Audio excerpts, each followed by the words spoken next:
All right, guys. So I had just gotten out of prison. I had been in for 18 months, and I'll tell you, it was a long 18 months. The whole time I was in, all I was thinking about was bettering my life, how I could get out, work, make money, succeed, continue with my physical fitness, continue with my church and Bible thing, and maintain sobriety, and get a vehicle, get an apartment, find a wife, get married, be an evangelist, and make things work financially so that I can set myself up for the future. That was really the plan. And that plan was, had to do with me selling things online, and just a whole bunch. I can make another video on that, but yeah. So I had a plan, and so my plan was to stay in Maine, but I didn't trust myself in Maine. I don't know anybody in Maine that's sober. Maybe a couple friends, but the majority of the people I know in Maine are junkies. The few close friends that I do have are struggling in active addiction, and I can't rely on them. So I get out, and Dan Mahoney lets me into his house. Shout out Dan Mahoney, nice guy. Let me move in for a couple $100. So he lets me move in. I'm liking it there. Things are good. Everything's going good. I'm playing basketball. I had a lagging injury where I had tendonitis, so I couldn't really play full court. That was bothering me, but I was shooting around. I was in good shape. I didn't get out and start smoking cigarettes. I didn't get out and start doing drugs. I wasn't on methadone. I wasn't on Suboxone. Still dealing with some pretty hardcore depression, but for the most part, things were going okay. But I had always told myself when I was in prison, I'm like, all right, if I get out, and my son was in Maine. And so even though I wanted to go to California, I'm like, I can't go to California because my son is in Maine. But I'm like, if I ever relapse or something like that happens, I'm going to have to reconsider that, because as much as I want to have a relationship with my son, I'd rather be alive, and not die than stay in Maine because my son's there and die in addiction and doing fentanyl. I just didn't trust myself in Maine. Maine, I always seem to get in trouble. It's like a vortex for evil, a vortex for doing drugs and just getting into bad things. Whereas California has always been a place of rest and prosperity and the land of opportunity. But I didn't want to leave Maine unless I had to. So I'm there, and I'm living at the sober house. And then when I was at the sober house, I'm like, you know what? I've been in for 18 months. I don't feel like going back at 9 o'clock. I feel like just hanging out with my friends. And so I went out. I think I had a couple beers, and I went and hung out with my friend Ryan, who's also in my other videos. My friend Ryan, we've been friends since we were like 4 years old. And I hang out with Ryan, and I end up relapsing, right? But the thing is that I relapse, but I'm not trying to. Most of the times when I relapse, it's like I relapse and I'm like, all right, let's go get more dope. Let's keep doing this. But this relapse is like, okay, I relapse, but I can't do this tomorrow. This is not going to be an ongoing thing, right? And so I knew the sober house was going to kick me out because I didn't come back. And I was new. If you're new and you don't come back on time, they just boot you. It's just the way it is. Like, let's say you've been there longer and you don't come back. Yeah, you might have some leeway. But if you're brand new, you don't come back on curfew, you're gone. So, yeah, and so they kicked me out. When I went to Dan Mahoney's sober house, I went there straight from the pre-release work release section, because I got transferred from prison back to the county jail, back to work release. So when I got released, I was actually getting released from the work release. So, and I was only in there for 2 weeks. I was only in work release for 2 weeks. So I didn't have time to like stack up a bunch of money. But my roommate, Dale Aldridge, really cool guy. Shout out Dale if you're ever watching this. Dale was nice enough, and Dale's a homeless dude, straight out. Dale's homeless. Dale ain't got no money. Me and Dale were not cellmates. We were roommates in the pre-release section. Dale was like so concerned about me that because Dale was working. Dale had been in the work release for a while, so he had stacked up some money.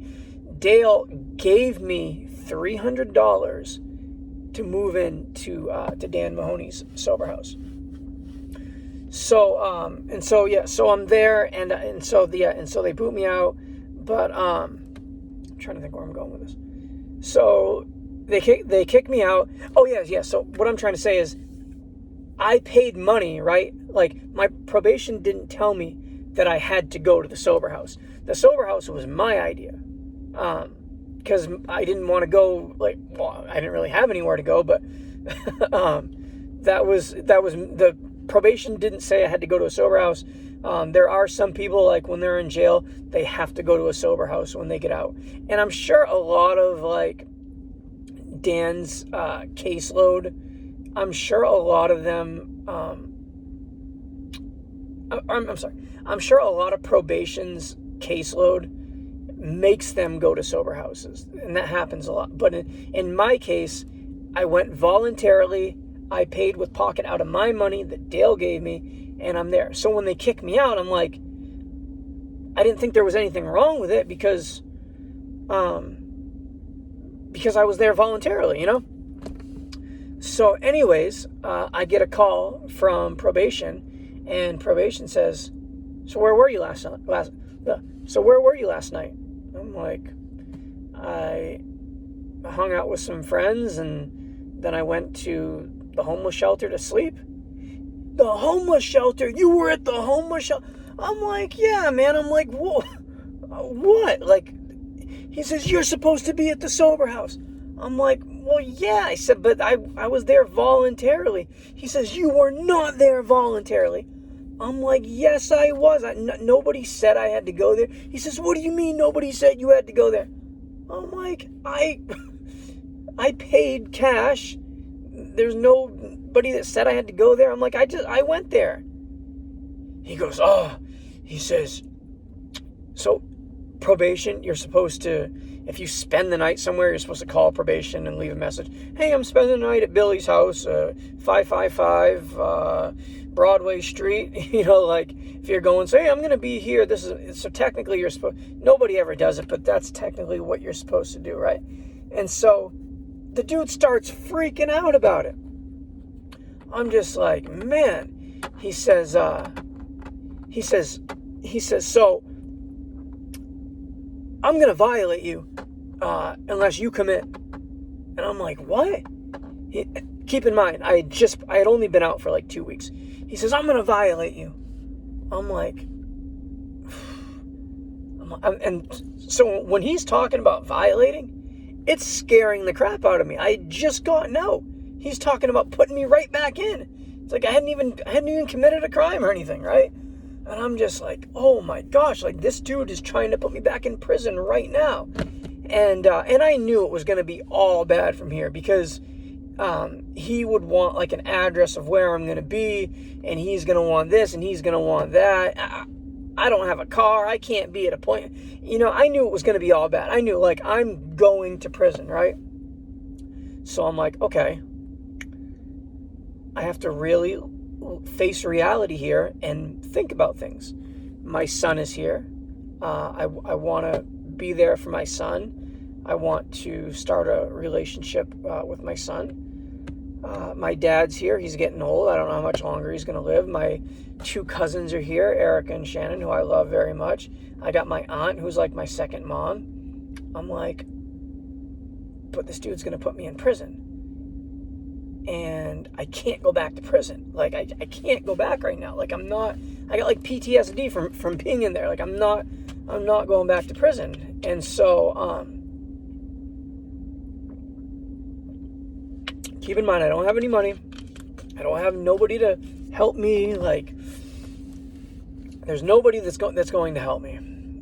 So I'm like, okay, if I stay here in Maine, maybe I can, if a police officer comes up and asks me my name, maybe I can give him a fake name. Maybe I can get away with it a few times. But eventually I'm just going to go back to prison. So I'm like, I need to make a life-altering decision. What am I going to do?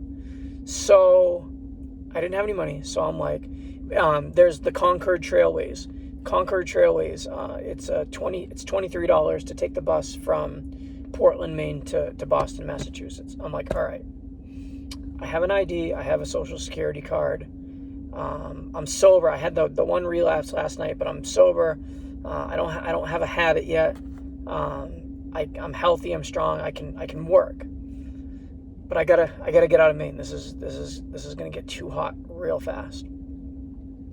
So I call Boston and I call probation. And I tell them that I'm moving to Boston and I need to get my probation transferred. So that saves me. So I go to so I call my cousin. I said, Erica, is there any way that you can help me out with any money? I'm like, I'm not going to buy drugs. I'm not going to buy alcohol. I'm not even smoking cigarettes. I'm like, I got to leave town right now. It's about to get bad. And she's like, I don't really have any money. I said, do you have anything? She's like, I have like $40. I said, can I please have it? She's like, yeah. And so I go get the $40 from Erica. I had a bunch of clothes at my dad's house. A bunch of really nice stuff too. Name brand stuff. But I'm like, okay, I'm gonna be traveling. I had a cell phone. And so I'm like, I can't pack this huge backpack. I can't be running around Boston with and I was nursing a leg injury, like the tendonitis. And so I knew that I knew that I needed to keep the weight down. So I'm like, all right, I'm going to have to start all over again. So here we go. I took a light backpack, like just, those cheap, crappy backpacks that you can find at like any secondhand store. I had one of those. I think it was like $5. And I took 2 shirts, 1 pair of pants, 1 pair of boxers, I think like 2 pairs of socks. I use aloe vera for my skin. It's like my lotions. Like I have to have. So I brought some aloe vera. I couldn't even find my phone charger. So I charged it before I left. So I left with no phone charger. I just paid the bill, so I had that paid for a little bit. And I had some good shoes. And I'm trying to think. Yeah, that's it. Oh, and I wore it's like a puffy jacket. Had like down feathers in it. I'm trying to think, what month was this? This was right before summer. I want to say this is like, it was around May. Yeah, it was May. That's right. Yeah, it was May. So, not winter, but not summer. But Boston's still cold. So, my cousin gives me the $40. I take that $40. I go down to Concord Trailways, and I buy a bus ticket for $23. And so I had $18 left over, or $17. I get off, and I'm like, I know how to use my phone, so I'm just going to rely on my phone to kind of like get me by. And before I used to steal, and so my thing was, I've got PTSD from stealing. I'm never stealing anything again in my life because that's what put me in prison. So I'm like, there's no way stealing is like completely out of my mind. I'm like, I will use my personality. I will use the gifts that God has given me, the strength, healthiness, to get the things I want. I'm like, I'm not stealing anything. So I get off the bus, and keep in mind, I don't have a phone charger, so I have to go around and ask people. So eventually somebody ends up giving me a phone charger. In Boston, there's this place like in the center of town, and it's like for homeless people, and it's solar, so you can go and plug in your phone to this like solar charger. But the way it's such a slow charger that if you want to like charge your phone up to 20%, it's got to be plugged in for like 3 hours just to get up to 20%. So yeah, so that's what I was doing. I was kind of staying around this area so I can keep charging my phone. And I was in shape, and I went down like around the homeless shelter area, just seeing what I could do, seeing like who I could connect with. Not using at all for the first, like, I guess the first couple days. And then I met this dude. He's like, yeah, I just got out of the feds. I'm like, oh, I just got out of prison. So me and this dude connect on this, we just gotten out type level, right? And so he brings me over to his people's house. He had been in for like 10 years in the feds. And we start smoking crack over there, right? I don't even smoke crack, but I'm doing it just because, like, I don't know. I don't know. But so we're smoking a little bit of crack and hanging out with this dude. And he says, we got to go and go collect some money. I'm like, all right, cool, let's go. All right, I got your back, don't worry. So like, he's got my back, I got his back. So it feels good, like having somebody who's got my back. And he had just gotten out of prison, so he's pretty jacked. You know what I mean? He's got a crazy tick to him. So it felt good to have this guy having my back. You know, he was like a street dude. And so, you know, like, so we clicked right there. And so we go and we see this dude, and he says, he's like, you know them before I went to prison, you know the money you owed me? The guy's like, yeah. He's like, all right, well, I need that. And the guy's like, all right, well, I'll give it to you, but he's like, I don't have it right now. And the guy's like, all right, well, what you got right now? And the guy's like, well, I don't got anything. He's like, no, you need to give me what you got right now. And the guy's like, what'd you say? And I see the dude, right? The dude who I'm hanging out with. He pulls in his back pocket and he's grabbing.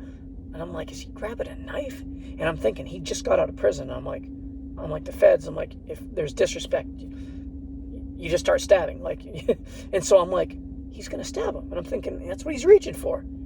And like, and I see him and he grabs something. He's got it like tucked like this. And I'm like, no, he's not really going to. This is broad daylight, okay? And he just attacks the dude, pulls this thing out, and just starts stabbing the guy in broad daylight. Gets on top of him, you know what I mean? And I'm just like, oh my gosh, right? I gotta get, like, I don't want him to think that I'm not backing him up, but at the same time, I can't be, this could be murder. I'm not gonna, like, you know, like, I can't be accessory to murder, right? So I back up, and there's people on their cell phones calling the police. Oh my gosh, there's a fight, you know, like, oh, it was crazy, right? So I end up hanging out with the dude, and this is kind of where everything changes. So we're walking with a group of people. These people, I don't know how I met them, like where they came from, because my mind is like a little foggy, but I think a couple of them were people that I had talked to and I was cool with, and some other people were just friends of somebody else's. I don't know. But we're walking in a group. There's probably 12 of us. It was a big group. We're just walking, and I get clocked on the side of my head. Boom, right? And I'm like, and it was hard, right? Like I felt the force, like there was some power, like whoever hit me was trying to knock me out, right? And I look, and I'm thinking, like, I ain't got no enemies. I don't even know anybody, right? And I'm like, and I see the dude, and he's like, you know, kind of going like this, and I'm like, I said, why'd you hit me? And he's like, I don't know what he's saying, but he's just like mean mugging me. And I'm thinking, I'm like, dude, the guy, keep in mind, I just got out. I'm in really good shape, right? Like, and I'm thinking, I'm just like, I'm going to beat the crap out of this dude, right? I'm like, I can't have somebody just hit me. I'm like, well, why is this guy hitting me? So I said, dude, I said, come on over here. I said, because we were in like a public area where there's like kids walking by. I said, hey, come on over here. I said, let's go handle this over here. I said, you want to hit me? I said, come on. So we got the whole group of people, and we're all walking over here, you know. And I got the one guy who's got my back, so that's kind of like, and I didn't feel any hostility from anybody else, so I kind of felt comfortable enough to fight this guy. And so we go over, and I know in my head, I know I'm going to destroy this guy. Like, for sure. He has no idea what he just did. He has no idea that I've been inside of a box just doing push-ups and pull-ups for the last 18 months. You know what I mean? Like, he has no clue. And so we go over, and he pulls out a knife, right? And I remember when he pulled out the knife, I'm like, I just knew, I'm just going to take the knife away from him. That was the thing in my head. Like, that's all that I thought. There was no fear. There was no, like, nothing. It was, okay, I'm taking the knife from him and I'm beating him up. That was it. Because I know, like, I'm really fast. So I knew. And so that's what I did. I went, and I remember we got into, like, a wrestling match, and I remember being like, man, this guy's actually a lot stronger than I thought he was going to be, right? But I put myself into second gear, and I just completely overpowered his strength. And I could tell he was thinking, like, probably the same thing. And so he's got the knife, and, like, we're struggling, and I'm, like, hitting him, and I'm trying to, like, get the knife away. And he, like, somehow the knife, like, he's trying to cut my face, but somehow, like, the knife, like, taps my forehead a little bit. Like, it wasn't a stab and it wasn't a slice. It was kind of just like a graze. But I'm going to show you guys. The mark is still there. Which side is it?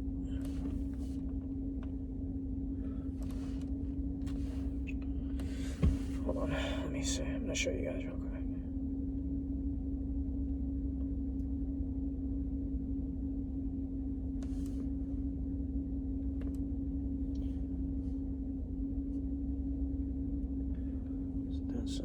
Okay, yeah. So, if you guys look,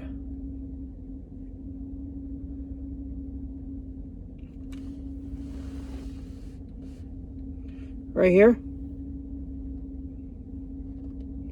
there, you can see right there, that's where he got me. And it's weird that it left a scar, because it was like, it wasn't deep at all. It was just kind of just a graze, but it did leave a scar. But yeah, so I took the knife from him and I beat the living crap out of this guy, right? And so that was over. And then afterwards, like later on that night, it was the next morning, I remember bumping into one of the guys that were in the group. I said, hey, oh no, he comes up to me. He's like, dude, he's like, man, that was great what you did to that guy yesterday. He says, do you know who that guy is? I'm like, no. He says, that guy is like a bully, and he's been bullying people for years, and he always beats people up. Like, there's a lot of people he's beat up, and there's a lot of people that are afraid of him because he's just like this Boston bully. And so the guy, like, thanked me for doing that. And I said, hold on. I said, I need to know something. I said, why did that guy hit me? And, like, everything was cool. Like, why did he hit me? He says, oh, because you split the poles.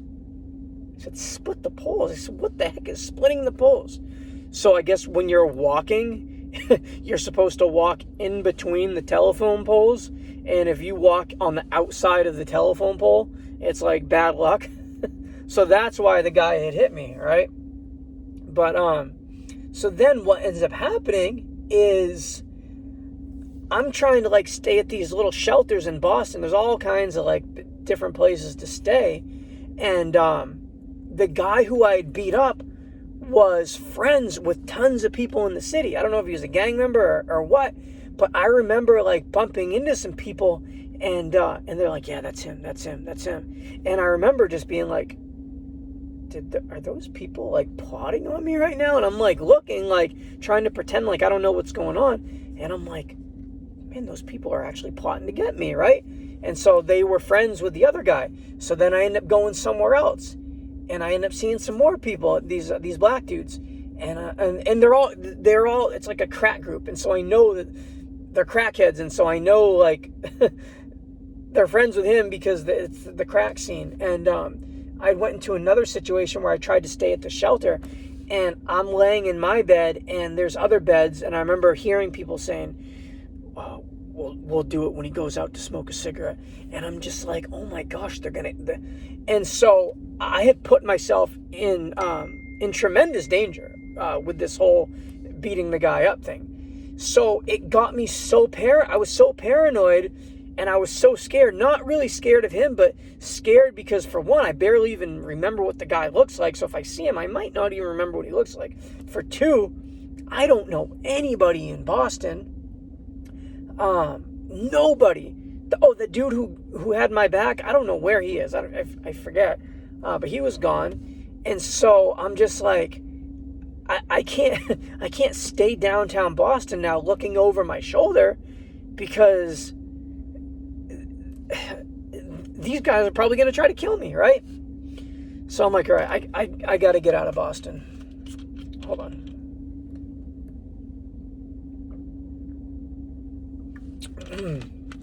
Yeah, I was really worried about that. And that's what can happen. Like, when you get into a fight, and and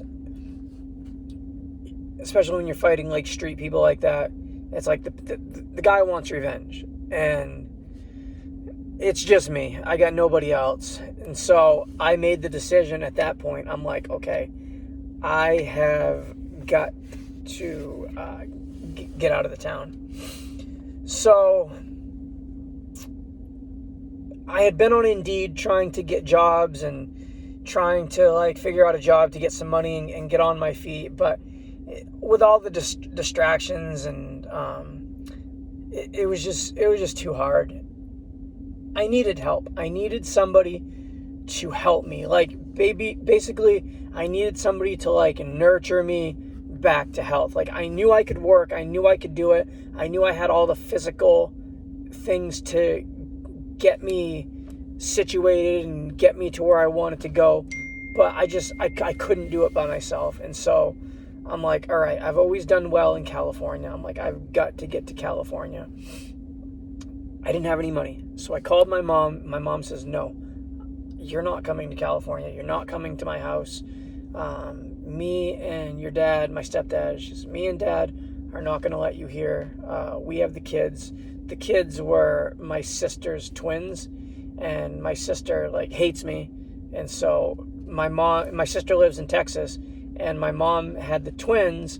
And so I couldn't go to my mom's house because she had the twins. And if my sister, who's in Texas, knew that I was there, she'd freak out and it would cause a big mess. And so my mom says that I couldn't come there. And so I'm like, all right, I don't care if I'm like, I don't want to go to my mom's house. I'm not going to stay at my mom's house. I'm too old to stay at my mom's house, but I'm going to California. I'm like, I'm going to go to California. I'm going to start a new life. I'm going to get on track. I'm going to get my life together. I'm going to get a car. I'm going to get a job. I'm going to make this work one way or another. But I didn't care about staying at my mom's. I just needed to get to California. I didn't plan on staying at her house. So I went on Facebook, and I poured my heart out on Facebook. I said, guys, I'm in Boston right now. I said, I just got stabbed and into a fight, and I am unsafe. Things are not going well. I fear for my life.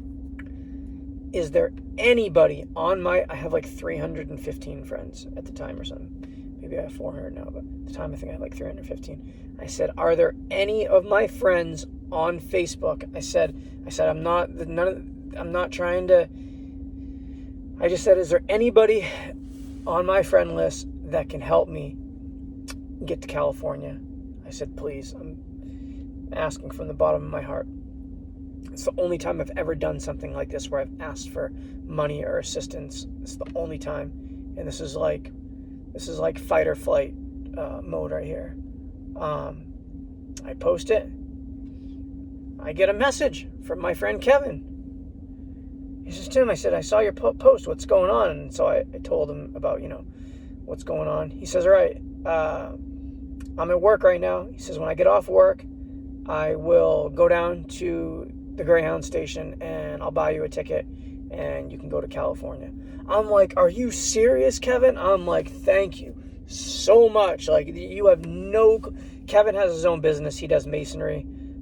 Kevin's been like my only, I guess he is, yeah, my only sober friend. Like, me and Kevin were friends in high school. Kevin had his own business in high school. But yeah, so and Kevin's married, so he said his wife was going to go down and do it. So I'm stoked, man. I'm like, this is perfect, right? Like, I can deal with this in California. I know there's opportunity in California. I know the bus system. I know the train system.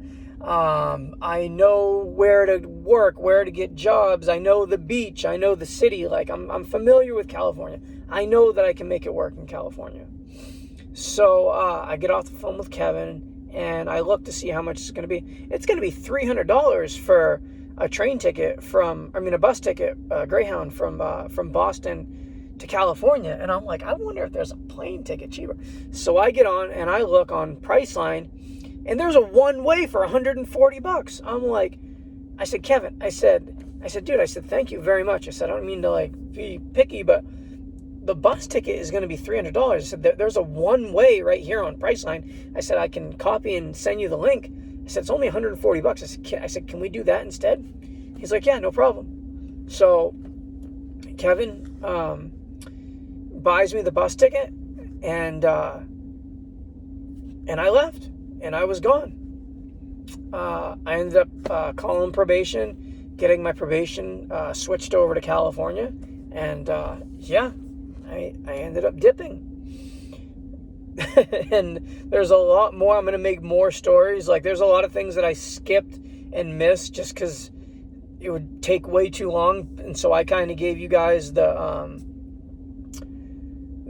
condensed version here. But yeah, and so I ended up making it to California. And we'll make another sequel to this. But I hope you enjoyed the story.